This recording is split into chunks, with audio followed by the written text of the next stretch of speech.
भारत का मीडिया जो चाटुकार मीडिया है वो इसराइल चला जाए और हिंदुस्तान के जितने मुद्दे हैं वो सब दब जाएं। वहाँ की रियलिटी नहीं दिखा रहे, ये फेक न्यूज़ बना बना के हिंदुस्तान को दिखा रहे हैं। चुनाव आ रहे हैं, हिंदू मुस्लिम करना है तो वो हिंदू मुस्लिम का एक इन्होंने एंगल बना दिया, फिलिस्तीन का और इजराइल का। अगर आप मुझे बता दो कि मेरे परिवार के 500 आदमी हैं, तुम्हारे परिवार के 400 आदमी हैं, इसके परिवार के 1000 आदमी हैं, तो इससे बंटवारा कहाँ हो गया? मोदी का खुद को पता नहीं वो क्या कह दे। अभी उसने कहा था कि हिंदू कोई शब्द नहीं है तो एक रिलीजन है, और आप उसे बार बार हिंदू कहते हो। जो इजराइल के साथ है वीज़ा लेकर के इजराइल चला जाए, जो फिलिस्तीन के साथ है वो वीज़ा लेकर फिलिस्तीन के साथ वहाँ चला जाए और वहाँ जाकर लड़ो। एक क्रिकेट मैच को ढकने के लिए इनके पास साधन है। इन किसान की फसल मंडी में ना ऐसे ही खुले में पड़ी है, भीग रही है, ओले पड़ रहे हैं, बारिश हो रही है, उसे ढकने के लिए इनके पास साधन नहीं है। और सारी मीडिया जो है इस टाइम इजराइल में है और लुबिका लियाकत भी है, बड़ा दुख हो रहा है उनको, रो रही है वहाँ जाके। देखिए वो जाएंगे, वो गई नहीं है, उनको भेजा गया है, उनको भारत से भेजा गया है कि भारत का मीडिया जो चाटुकार मीडिया है कि वो इसराइल चला जाए और हिंदुस्तान के जितने मुद्दे हैं वो सब दब जाएं। वरना वहाँ युद्ध, ये कहते हैं हम युद्ध कवर करने गए। अगर मैं एक घर में जाऊँ, 2 घरों की लड़ाई, और एक घर की मैं बात दिखाऊं, एक घर में रहूं, दूसरे घर परिवार की तरफ ना जाऊं, तो इससे कवर करना नहीं कहते। फिर क्या कहते हैं? इसे कहते हैं कि एक व्यक्ति का पक्ष लेना। तो ऐसे ही है, फिलिस्तीन ये जा नहीं सकते तो ये इजराइल गए हुए हैं, और इनको जो है 2 लाख रुपए का ये वीज़ा लेकर के इजराइल गए हैं। इनके पास 1500 रुपये का नहीं थे मणिपुर जाने के लिए, ये मणिपुर नहीं जा पाए, इजराइल चले गए। ये नोएडा से उठकर ये रामलीला मैदान दिल्ली नहीं जा पाए 1 अक्टूबर को। उस दिन क्या कारण था कि इन्होंने पूरा ब्लैक डे करा, जो देश के सबसे बड़ी रैली, एक रैली हुई थी मजदूर उसकी कर्मचारियों की, उसको क्यों इन्होंने कवर नहीं किया? क्या इनसे कोई सवाल कर सकता है? नहीं कर सकता। जान पे खेल के गए इजराइल। कौन कह रहा जान पे खेल के गए? वहाँ होटलों में रह रहे हैं, वहाँ की सरकार ने होटल इन्हें प्रोवाइड करा रखे हैं। तो ये तो वहाँ एक ड्रामा कर रहे हैं, ये वहाँ की रियलिटी नहीं दिखा रहे, ये फेक न्यूज़ बना बना के हिंदुस्तान को दिखा रहे हैं, जिसका उसे फैक्ट चेक जो बोलते हैं, विदेशी लोग उसका फैक्ट चेक कर रहे हैं और भारत की छवि ये खराब करा रहे हैं। क्या फ़ायदा होगा इनको दिखा के बेकार चीज़? इनको ये फ़ायदा होगा कि भारत सरकार ने इन्हें प्रायोजित किया है ताकि भारत की जो समस्याएं हैं आम नागरिकों, भारत के नागरिकों की, वो ना दिखा पाएँ, उन पे कोई बात ना हो पाए। जैसे भारत का अभी मुद्दा है, एक तो है सबसे पहला पेंशन का, पुरानी पेंशन का है कर्मचारियों का, तो उस पर कोई बात ना हो, उस पर कोई जनता को पता ना चले, तो जनता वहाँ लगी रहे। दूसरा, चुनाव आ रहे हैं, हिंदू मुस्लिम करना है, तो वो हिंदू मुस्लिम का एक इन्होंने एंगल बना दिया, फिलिस्तीन का और इजराइल का। उस मुद्दे पर इन्होंने वहाँ फैला रखा है कि मुस्लिम ऐसा कर रहे हैं, वो ऐसा कर रहे हैं, ये ऐसा कर रहे हैं, इस पे लगे हुए हैं। सच्चे पत्रकार हैं बिल्कुल। देखिए अगर सच्ची पत्रकार थी, मैं मानता हूँ देश की इस पत्रकार है, सच्ची पत्रकार है, तो मणिपुर क्यों नहीं गई? मणिपुर के मुद्दे पर क्या इनका वो है स्टैंड, वो क्लियर कर दे।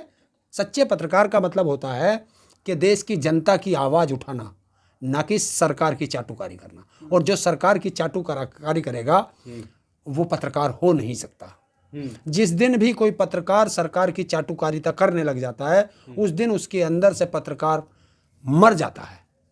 तो इनका पत्रकार मर चुका है, ये अब सिर्फ इन्हें चाटुकार पत्रकार कहना, इनको पत्रकारिता का अपमान है, अपमान है पत्रकारिता का। देख नहीं रहे लग रहा रिपोर्ट वहाँ के इजराइल की क्या क्या दिखा रहे, पल पल के ट्विटर पे हर सेकंड अपडेट कर रही हो।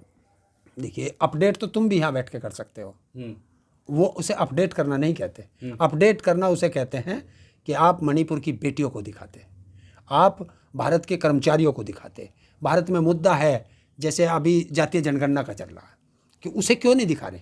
देश अपनी बात कर रहा है, देश की आम जनता अपनी बात कर रही है कि हमारी गिनती करो, सरकार से मांग कर रहे हैं। थोड़ी दिखाएगी, आप लोग बांट रहे हैं। क्यों बंटवारा क्या हो जाएगा? अगर आप मुझे बता दो कि मेरे परिवार के 500 आदमी हैं, तुम्हारे परिवार के 400 आदमी हैं, इसके परिवार के 1000 आदमी हैं, तो इससे बंटवारा कहाँ हो गया? रहना तो यही है। लेकिन अगर इसके 1000 आदमी हैं और तुम्हारे 500 आदमी हैं, तो इसको 1000 के हिसाब से फैसिलिटी मिलेगी, आपको 500 के हिसाब से मिलेगी, हम 200 हैं तो हमें 200 के हिसाब से मिलेगी। तो वो जो सरकारी योजनाओं की फैसिलिटी है वो मिलनी शुरू हो जाएगी। और जब सरकार को ही पता नहीं कि इसके 1000 हैं, आपके 500, मेरे 200 हैं, तो कैसे सरकारी योजना हम तक पहुंचेगी?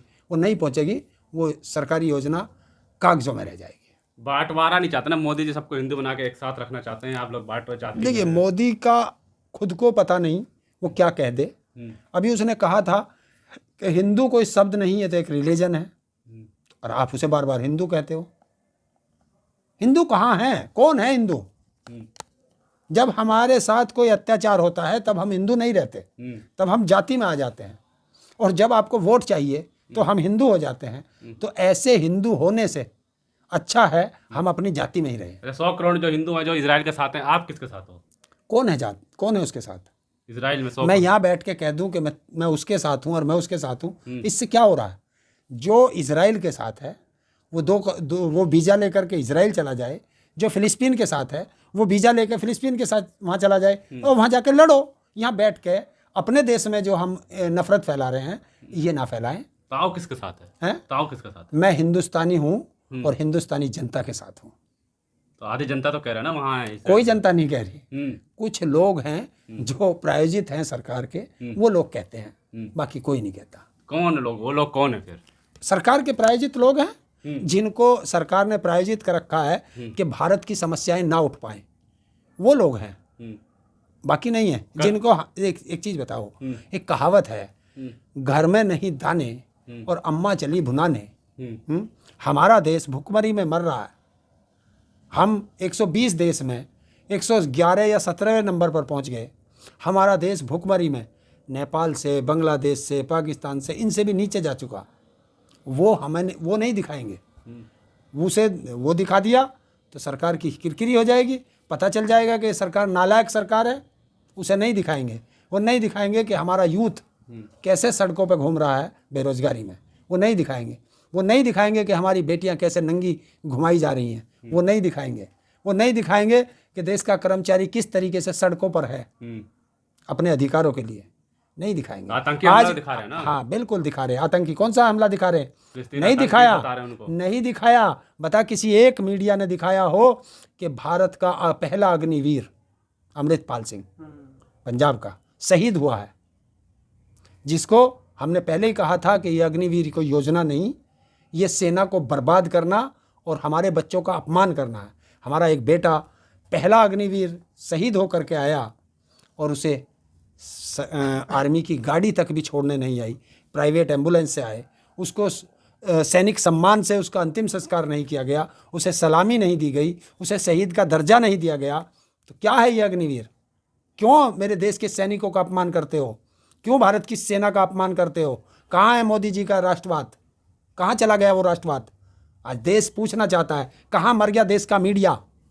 कहाँ मर गया जो किसी एक मीडिया ने नहीं दिखाया? इजराइल में है सारे मीडिया। अरे इजराइल में है सारे। बस तो इसीलिए तो मैं कहता हूँ कि मेरे देश की जो समस्या है उन्हें नहीं दिखाएंगे और विदेश की दिखाएंगे। रोज टीवी पे कहीं देख लो, सिर्फ विदेश का, विदेश का, विदेश का। क्या हिंदुस्तान में समस्याएं खत्म हो गई? क्या हिंदुस्तान में कोई समस्या नहीं है? क्या हिंदुस्तान की जनता परेशान नहीं है? हिंदुस्तान की जनता पे महंगाई की मार नहीं चल रही? बेरोजगारी की मार नहीं चल रही? क्या किसानों के साथ इतना बड़ा अन्याय चल रहा है कि किसान जो है अपनी एमएसपी मांग रहा है और एमएसपी नहीं दे पा रही सरकार? क्या ये समस्या नहीं है? क्या किसान की फसल बर्बाद हो रही है? आप देख रहे हो किसान की फसल मंडियों में पड़ी है, ओले पड़ रहे हैं।